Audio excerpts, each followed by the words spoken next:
국제정치 전문가들 같은 경우에는 오히려 트럼프 2기를 기회로 봐야 된다라는 이야기들을 하는 분들도 있어요. 실제로 트럼프가 윤석열 대통령에게 일본 총리에게 먼저 전화하지 않고 먼저 전화해서 뭐 조선업이나 중공업 같은 부분의 기술 협력을 먼저 요청한 바도 있고, 지금은 계엄 때문에 정치 상황이 조금은 다소 혼란해졌기는 했지만 앞으로 1월에 또 트럼프가 취임을 할 텐데요. 최근에 미국 관영 매체 보이스 오브 아메리카에서 트럼프 측근인 릭 스콧 상원 의원이 윤석열 대통령의 입장을 이해한다. 한국은 훌륭한 동맹국이고 한국을 계속 돕기 위한 모든 것들을 하겠다라고 협조 약속도 하기도 했습니다. 그러면서 이제 공산주의 중국에 대해서 경고를 하기도 했었는데요.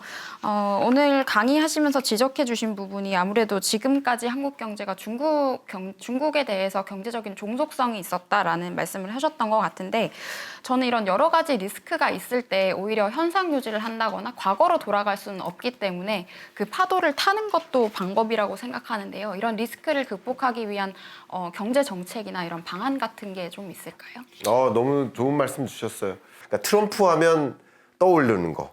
트럼프 하면 관세? 그렇죠. 트럼프 하면 관세예요. 네. 그러니까 관세하면 트럼프고요. 아름답다. 관세는 막 이러면서. 관세가 아름답다.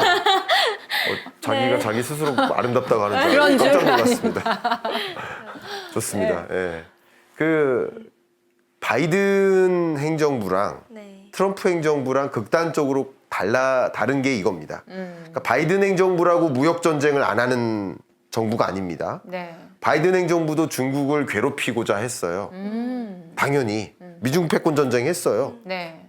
이번에도 바이든 정부 기간 동안 한국으로 하여금 중국에게 HBM 수출하지 말라라는 제재를 했잖아요. 네. 그러니까 이런 것들도 다 무역 전쟁하는 거예요. 다만 무역 전쟁을 할 때 주로 도구가 두 가지인데 총과 칼 네. 두 가지인데, 바이든은 조금 더 트럼프와 다른 것이 관세 이외의 장벽을 가지고 싸운다. 칼로 싸운다. 예를 네네. 들면 칼이 더 좋다가 아니라 네. 칼과 총 다른 도구가 있다면 바이든 행정부는 조금 더 비관세 장벽을 이용하는 인물이고 트럼프는 조금 더 관세 장벽을 이용하는 인물이다. 이렇게 보시면 좋겠고, 네.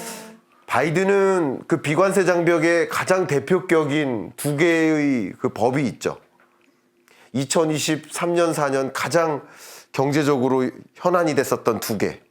한 가지가 네. IRA, IRA. 그죠? 그리고 네. 칩스법. 이 두 가지, 이게 두 가지 다 뭐예요? 비관세 장벽이죠. 예. 그러니까 중국산 쓰지 마 이거예요. 너네 뭐 만들 때 중국산을 배제해. 이런 거죠. 중국을 공격하는 거죠. 예. 근데 트럼프는 조금 더 비관세 장벽보다는 관세라는 장벽을 도입한다. 근데 관세라는 장벽을 도입할 때 나타날 가장 지배적인 현상은 누군가 관세를 올릴 때 다른 나라가 가만히 있는 게 아닙니다. 네. 뭘까요? 다른 나라는 뭐 할까요? 가치 관세를 올린다는 거죠. 이게 사실입니다. 그러면 세계적으로 관세를 끌어올려요. 너도 나도. 그래서 그런 시대를 뭐라고 해요? 서로 수입 안 받겠다 하는 장벽을 올려 세우는 그런 국면을 저는 이제 극단적 보호무역주의 시대라고 표현을 했어요. 그래서 트럼프 당선되자마자 뭐 이것저것 주가가 오른 것도 있지만 떨어진 것도 있어요.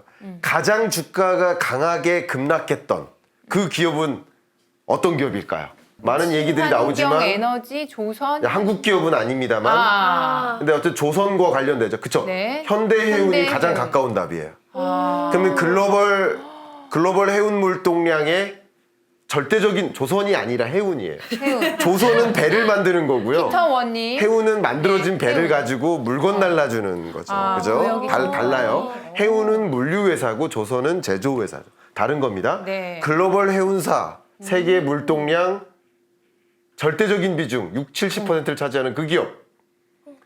뭘까요? 기업. 일론 머스크 말고 일론 빼고 뭐 해운업의 머스크 나왔어요. 머스크? 꾸님. 아니 꾸님 머스크? 머스크.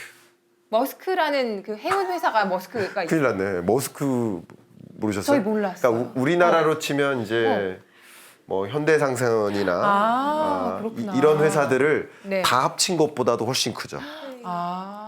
홍콩 기업이라고 네, 하시네요. 60-70% 세계 시장 점유율을 오. 60-70% 차지합니다. 해운물 동량이 진짜 줄어들겠네. 라고 생각하니까 당연히 어떻게 합니까? 해운 회사들의 주가가 떨어지겠죠? 조정이 확 되겠죠. 조정이. 예, 일이 없을 것 아니에요. 그래서 그런 거다. 자, 그러면 제가 이제 뭘 말씀드리냐면 어떻게 대응해야 되느냐 네. 이 질문 하셨잖아요. 네. 저도 이제 정부에도 자문 의견을 계속 드리고 있는데 이럴 때일수록 신시장을 개척하고 이럴 때일수록 수출 시장을 다변화해야 된다. 라는 말씀 강조하고요. 우리나라 전체 이 수출 구조를 보면 일단 중국의 약 한 20% 이상이 중국으로 갑니다. 그리고 약 20% 정도가 또 미국으로 가요. 미중에 의존적이에요. 근데 미중에 의존적인데 미중이 싸워요. 그럼 우리는 대미 대중 수출에 부작용이 있을 수 있어요.